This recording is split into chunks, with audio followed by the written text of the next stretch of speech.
Good morning, you beautiful people, and welcome back to another reaction video. Apparently, many of you guys loved the reaction video I did to Milo, so here we are again. But this time we are reacting to a video called The Downfall of Call of Duty Zombies by HiddenXperia. What's funny is I watched this video and I thought, should I make a video about this? And then I believe I have a subscriber named Z who recommended to do so. Once again, this is all in fun. This is all in talking about zombies and what we love and don't love about zombies, and so no hate towards HiddenXperia at all. Now, the first half of this video is all about the zombie storyline, and seeing as I am mostly a gameplay guy, we're gonna skip to the gameplay section of this video. The main bulk of Zombies' atmosphere came from the weakness and the inferiority of the player. From the get-go, you were overwhelmed, underpowered, and on the back foot, which is what encouraged you to explore and scavenge throughout the map with the ultimate goal of trying to outpace the growth of the Horde. Zombies was ultimately a power fantasy, but its greatest strength was how it made you work to achieve that fantasy. It was always dangled in front of you, and you had to chase after it using the game's fantastic in-game progression, but it was that zero-to-hero journey that occurred on a game-by-game basis based entirely on how you use the tools and mechanics at your disposal within the map that made the gameplay so addictive. So the first couple minutes of this gameplay section, he's talking about player progression. He identifies it as a core pillar of what Call of Duty Zombies is all about, starting a game with nothing and then ending up with everything. And I have to agree, I think that is a core pillar to the Zombies game mode. The existence of features that erode that natural in-game progression demonstrates a fundamental misunderstanding in what made Zombies so special in the first place. Now, most of Zombies' gameplay innovations from World at War through to Black Ops 3 managed to stay this course and maintain scavenging and the progression journey, as I'm going to call it. However, it was with Black Ops 3 where these core pillars of the mode began to be chipped away at. Gobblegums were introduced, microtransactions that you unlocked via loot boxes that gave you extremely powerful boosts in-game. From being able to spawn any power-up at the snap of a finger and raising the perk limit above 4, to immediately pack-a-punching any wall buy or box gun for no cost, and even going as far as granting you every single perk on a map for free. Gobblegums were purposefully overpowered and were designed to act as basically a pay-to-skip option that eroded that progress journey from zero to hero that Zombies was so renowned for. Yeah, we're starting strong. Gobblegums. Many players have very strong feelings about Gobblegums, myself included. Though I will go in depth in a future video, I will say this. Imagine if Black Ops 3 didn't have Gobblegums and Black Ops 4 didn't have Elixirs. Do the maps themselves get better? Is Shadows of Evil a better map? Do people change their minds about Zetsubo no Shima? What map is the most bogged down by Gobblegums? See, the maps themselves were not designed with Gobblegums in mind. With the exception of Zetsubo's main quest, no other aspect to any map requires you to use Gobblegums. They are in no way core to the experience like power or pack-a-punch or perks. I think of them as cheat codes. Yeah, they make the game easier in a lot of ways, but you're not railroaded into using them. They are an optional addition. They only erode the core gameplay progression if you choose to use them. If you choose not to use them, that same core gameplay progression is still intact. And Black Ops 3 might have been the best progression in the classic Zombies era. I know many people don't agree with this, but that's just my take. Also served to detract from the Easter egg rewards as well. In previous games, oftentimes you'd get all the perks on the map, and or sometimes perma-perks as well that you wouldn't lose when you go down for finishing an Easter egg. It was a very gratifying reward. But with Black Ops 3 onwards, that was no longer the case. Instead, these rewards were monetized. This is kind of weird because that's just kind of not true. I mean, yeah, the rewards were monetized, but they were also still there. Black Ops 3 gave you a perkaholic on, I think, every single main quest completion, the ones that didn't kick you out of the game, obviously. And then from Black Ops 4 on, every single main quest did kick you out of the game, but that's a different video for a different day. And then there was the weapon kits. Now, at face value, I can see how people would think that weapon kits were an entirely harmless addition. I mean, if anything, they're just quality of life additions, right? Just being able to customize more guns on the map isn't a bad thing. How could it be? When you're given so much control over the efficiency of your weapons, you risk making the player too powerful too early, which I felt was absolutely the case in Black Ops 3. And this is only exacerbated when it's done in the lobby entirely outside of the game. If weapon kits were somehow a feature that you could only access in a match, I maybe wouldn't have as much of an issue with it, but the fact that this is all done outside of the gameplay experience is no bueno. So he has two main arguments against weapon kits here. Weapon kits make the player too powerful too early, and he doesn't like progression outside of the game affecting the progression in the game. These are two very valid concerns. It could threaten the fragile gameplay progression that we love about zombies. However, in regards to their strengths, I do not think they are as powerful as he believes them to be. But with weapon kits, you can just straight out of the gate give your weapons rapid fire, aka free double tap. Nobody ever at any point in time has gone, yes, Rapid fire on my gun. Now I don't need double tap. I mean, yeah, double tap increases your rate of fire, but double tap also doubles your damage. They are nowhere near comparable in terms of power and strength. Fast mags, aka free speed cola. This fast mags argument has a little bit more validity because it's just kind of reload speed, but I hardly thought speed cola as a crutch perk. If anything, this increases perk variety, which is awesome, but not super overpowered by any stretch of the imagination. And various other attachments that in previous games were Pack-a-Punch exclusive, for free right off the bat. Now, he doesn't explain that all too much, and I didn't play much of Black Ops 2, but if I recall correctly, weren't the only Pack-a-Punch exclusive attachments like optics and suppressors? I don't know exactly what he's talking about, but I feel like that's not what the Black Ops 2 Pack-a-Punch did. But correct me if I'm wrong. It's just a small gripe that I've had with the mode since BO3, and honestly, I put it in this video more so to see if anybody else agreed with me. Either way, when it comes to weapon kits or the gunsmith, I don't think anybody is winning or losing their zombies game because they have a grip on their gun. I mean, looking at the gunsmith in Cold War, most things don't even have any relevancy to the zombies mode. There's like sprint to fire speed, ADS time, and slide speed. Who cares about that? I mean, in fact, I made a video talking about how I want more powerful things to be in the gunsmith. Now, let's not dismiss this point entirely. If we had a way to integrate the weapon kit system and have it part of the in-game progression, I think that would be the best of both worlds. I also made a video about that before the custom mods feature came out in Cold War. Maybe instead of the reroll attachment button we have in the arsenal in Cold War, we had a equip weapon kit button in Cold War. That way it's all in-game, they can set it up with points or salvage so that feeling of progression is maintained. Honestly, I'd be pretty happy with that. That being said, weapon kits, the gunsmith, hardly make the player incredibly overpowered. We then get to Black Ops 4, where that progression journey was simply eroded even further, with things like Elixirs replacing Gobblegums that, although granted they weren't as bad, they still impacted gameplay. Here he mentions Black Ops 4 Elixirs briefly. Now the way he phrases that makes it seem like his perfect and ideal implementation of Gobblegums and Elixirs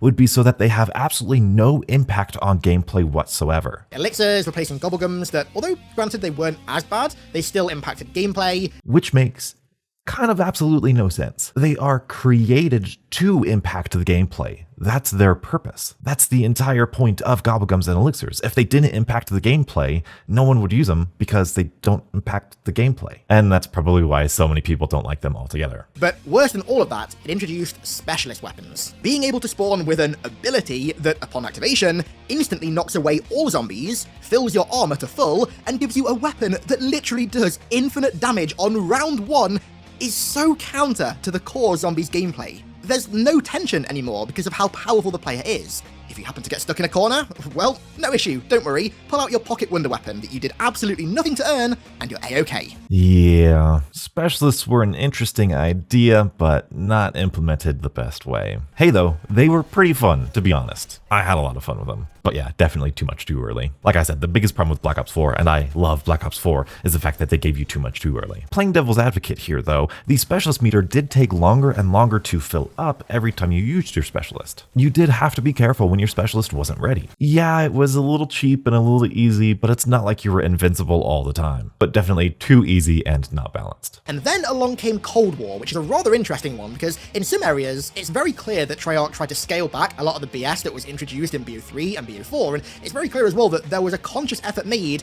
to return to a more classic gameplay experience. But simultaneously, it also allowed the player to spawn in with very overpowered field upgrades, essentially acting as a reinvented version of BO4 specialists. I understand the argument against field upgrades, but I disagree with their power level. Every single Black Ops 4 specialist would help you from being cornered, and it would completely decimate zombie hordes. Specialists were extreme defense and extreme offense. Field upgrades are much more balanced and, ironically, specialized. If you're cornered, Ring of Fire, Toxic Growth, even Energy Mines might not save you. And if you're trying to kill hordes of zombies, Frost Blast, Aether Shroud, Frenzied Guard, they're not going to make it easy. Field upgrades complement the player's playstyle and are way more situational than the easy button that Black Ops 4 specialists were. Field upgrades require way more strategy, thought, and planning to take full advantage of. Now, I don't think they're perfect. I think they could be a little bit more balanced. In fact, I think they did something pretty good accidentally in Vanguard with the whole ranking up in-game system of field upgrades, but that's another topic for another day.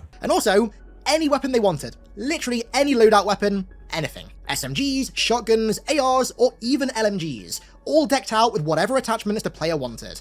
This set out a meta far more than any previous game, and for me at least, it seemed to almost invalidate like 90% of the weapons available in maps. You cannot make these accusations about Cold War's creative class system without even mentioning the weapon rarity system. Look, I understand when that first logo video came out and Kevin Drew was all like, no more starting with a pistol. We were all terrified. We were all worried because we had just came from Black Ops 4. So obviously we were worried about this player progression. But after actually playing the game, the AR that I was so nervous about being overpowered was barely doing enough damage by round 8 or 9, even with all of those crazy overpowered attachments. The weapon rarity system is absolutely genius. Ranking up your weapon's rarity, in-game mind you, maintains that player progression that we all know and love, with the added benefit of using basically any gun we wanted. We get the best of both worlds. So that comment about invalidating 90% of weapons just doesn't make sense to me. It's the exact opposite of what the weapon rarity system does. With weapon rarities, most weapons are pretty powerful in later rounds. As Craig Houston said, every weapon has a path to become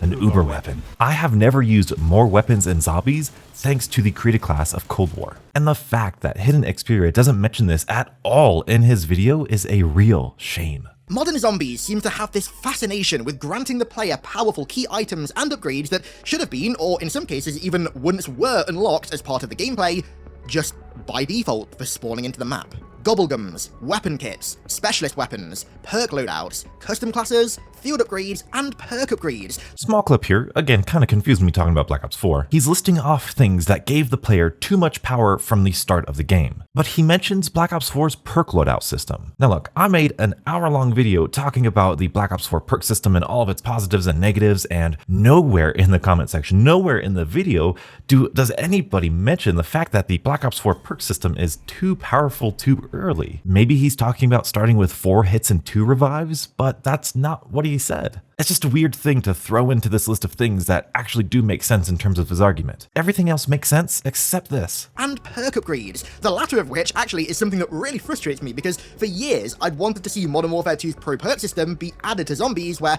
buying a perk would also give you like a little mini challenge to complete that fit with that perk's theme, which upon completion would upgrade it. So for example, I don't know, Speed Cola Pro required you to reload a weapon 100 times, or just something as simple as that integrated very seamlessly into the gameplay.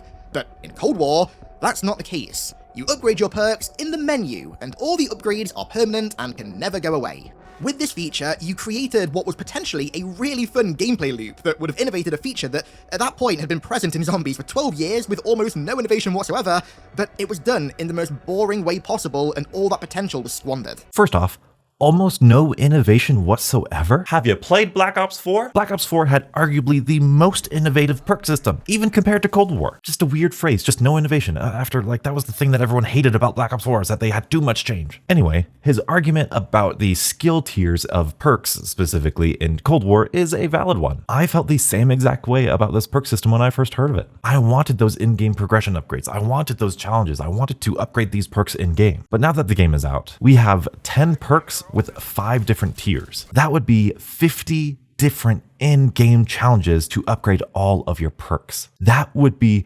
uber tedious, super challenging, super annoying. Now, if he's talking about those challenges replacing the crystal system, that's actually not a bad idea. Having specific challenges tied to specific tiers of specific perks that players have to unlock in-game is a pretty good idea. Instead of just grinding crystals to unlock Speed Cola level 2, you have to reload your weapon for a certain amount of times in order to get Speed Cola 2. But I don't think he's talking about that. He specifically mentions in-game progression, and that he doesn't like game-to-game progression. You upgrade your perks in the menu, and all the upgrades are permanent and can never go away. Ultimately, I think as soon as you start allowing for your actions in the pre-game lobby to affect your power in-game and provide options for inter-game gameplay affecting progression, you immediately start to detract from the scavenging for survival gameplay that once acted as the core of zombies. See how he specifically mentions in-game progression and that he doesn't want any game-to-game progression. So I think he is literally talking about a challenge system where you have to unlock each tier of perk in-game every game. Which again, even if it's like 1 challenge per perk, it could get super annoying with 10 challenges that you have to complete every single game to upgrade all of your perks. That just sounds super tedious and annoying to me. But ultimately, this leads to a far more shallow experience that lacks replayability and long-term interest because so many of the challenges the player has to overcome are shortcut by external features. Now that was a heavy comment. So let's dive into it. Let's think about what external features he's talking about. Gobblegums and Elixirs, Ethereum crystals, and the weapon kits / gunsmith. So what in-game challenges are shortcut by those features? Well, like we said, Cold War doesn't have any Gobblegums or Elixirs, so they can't really affect Cold War. And I use Cold War as an example because it's the most recent Treyarch title. I would argue that the gunsmith isn't overpowered, all thanks to the weapon rarity system as we discussed earlier, which just leaves Ethereum crystal upgrades. And as far as the perks are concerned, you still have to buy those in-game. In fact, the Ethereum crystal system makes Cold War Zombies one of the most replayable zombies games to date. You play a zombies game till round 30 or 35, you exfil, you get all of these crystals, and you put them into this perk or this field upgrade, and you say, wow, that's cool, I wanna go experience those perks and field upgrades and stuff. So you hop right back in game and you play a game of zombies. You go, wow,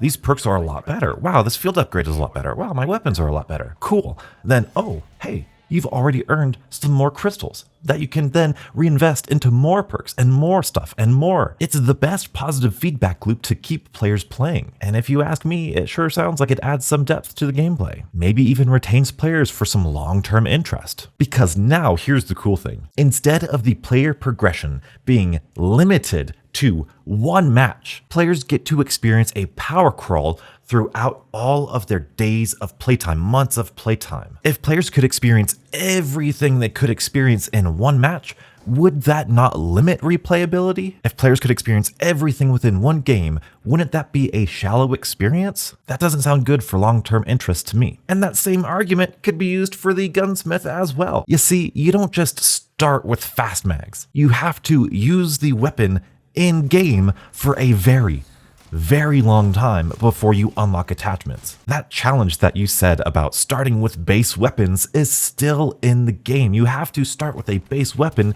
in order to unlock its attachments. In other words, you have to earn attachments. I believe these external features enhance and complement the player progression. They do not replace it. They do not shortcut it. If you remove these features, you get a shallower, less replayable, less long-term interesting and engaging game. And you know what? I'm gonna go there. Call of Duty 4 Modern Warfare's external progression system, with its create a class and perks and weapons and attachments, revolutionized the multiplayer landscape. Its external progression system might be the biggest reason why it overtook Halo in the multiplayer landscape. One of Halo's biggest, strongest pillars of gameplay is even starts. Everyone starts with the same weapon and has to fight in-game for the power weapons and equipment in order to gain the advantage. This is a great game design decision. One is not inherently better than the other. Both of these approaches are valid and have their positives and negatives. But I think this is why HiddenXperia is so against external progression. Halo is his bread and butter. In fact, I looked on his channel and this is the only Call of Duty Zombies video he's made in like 9 years. Now that's not me trying to discredit his opinion, but more trying to inform you guys about his opinion. Now he might not be against external progression systems because of Halo, but rather the opposite. He might love Halo so much because it doesn't have external progression systems. That just might be who he is. That's just his perspective. But my perspective is that these external progression systems, especially how they're implemented into Cold War,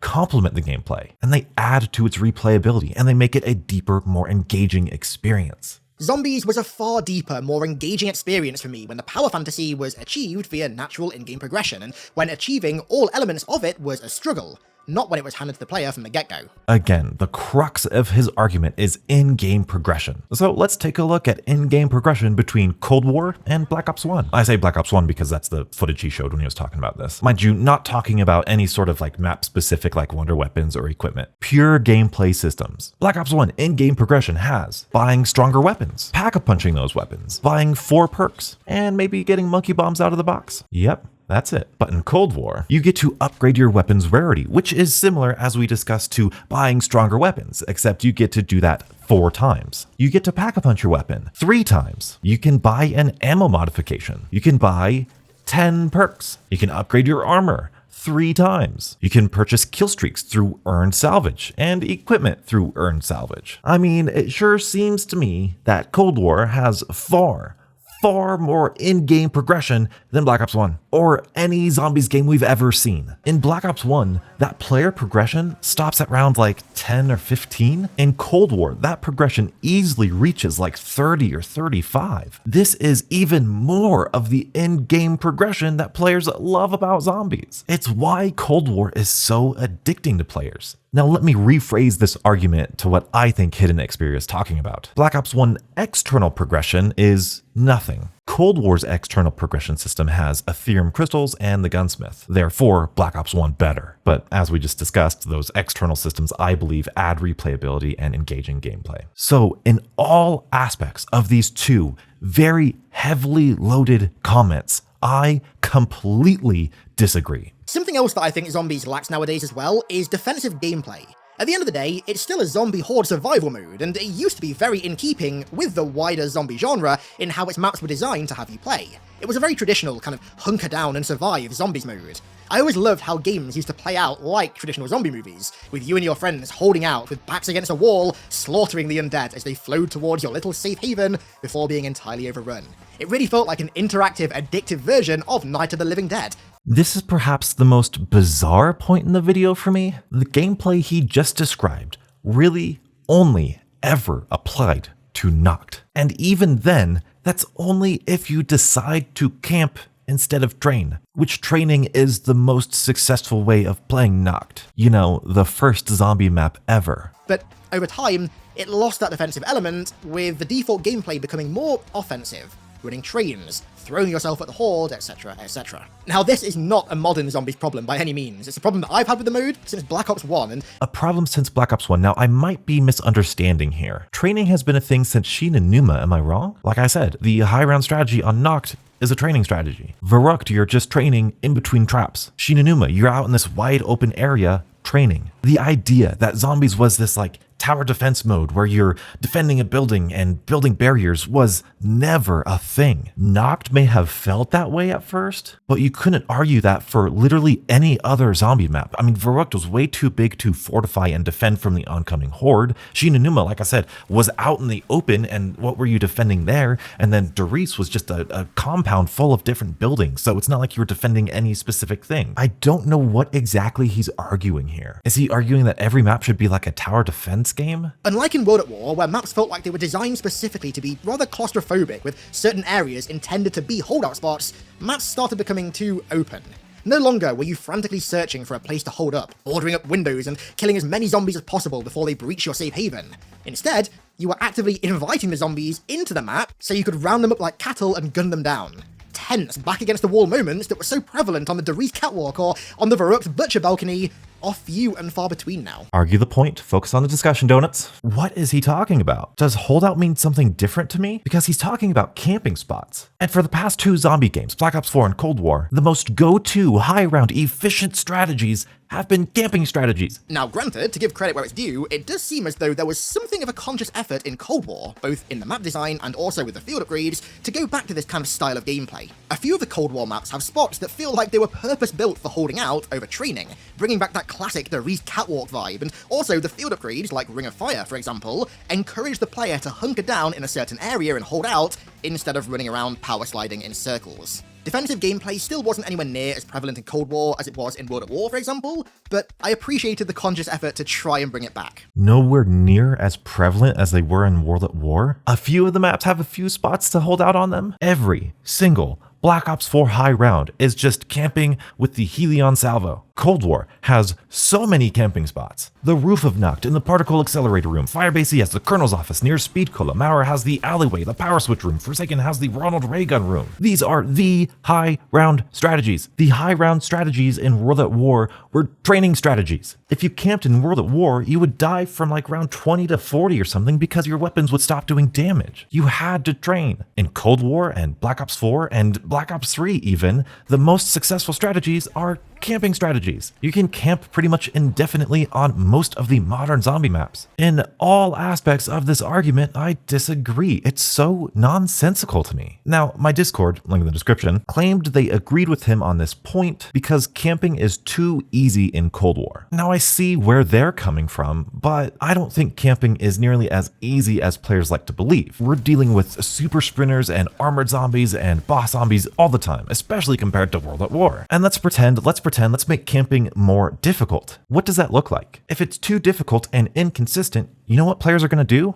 They're going to train. So either training is too efficient and you wish we went back to the holdout style of gameplay, or that holdout style of gameplay is too easy, but that would lead us back to the training strategies. Again, I don't understand this argument. It makes no sense to me. As I hope I've made it very clear in this video, I find it impossible to pinpoint one game or map or iteration of the mode that has definitively marked its downfall for me. Truth be told, elements of the mode that I've loved since 2008 have been degrading since as early as Black Ops 1. If what you like about a mode that was created back in 2008 has been degrading since 2010 and it's 2022, maybe you just didn't like some core aspects of that gameplay in the first place. It was at this point where I think Zombies started to lose sight of its hook.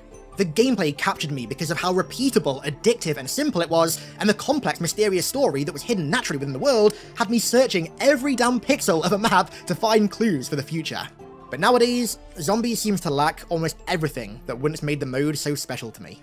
I find that comment to be very harsh and very unfair. Now, what was even more surprising to me was that I was reading through these comments and I found a comment by HiddenXperia in which he said that he hadn't played Cold War Zombies since after Firebase Z. Now, obviously, we've had footage of him playing maps after Firebase Z, so I'm sure he went back to get footage, but how can you make a Downfall of Zombies video when you truly haven't given the latest installment a fair chance? It would be like me making a Downfall of Halo video with the pathetic 13 hours I have in Halo Infinite. I don't believe that you have the authority to talk about at least Cold War when you truly haven't given it a chance. So much about Cold War has changed since Firebase Z. It was Season 3 when we got like the 5 tiers of everything and the different crystals and the even more upgraded stuff and Mauradar Toten and Onslaught for the PC and Xbox players. Like, it is a different game, and the health cap changes and the dynamic wall buys. So much about Cold War is different, and so much about Cold War is different to Black Ops 4 and Black Ops 3. It's a new beginning. That's why I am so excited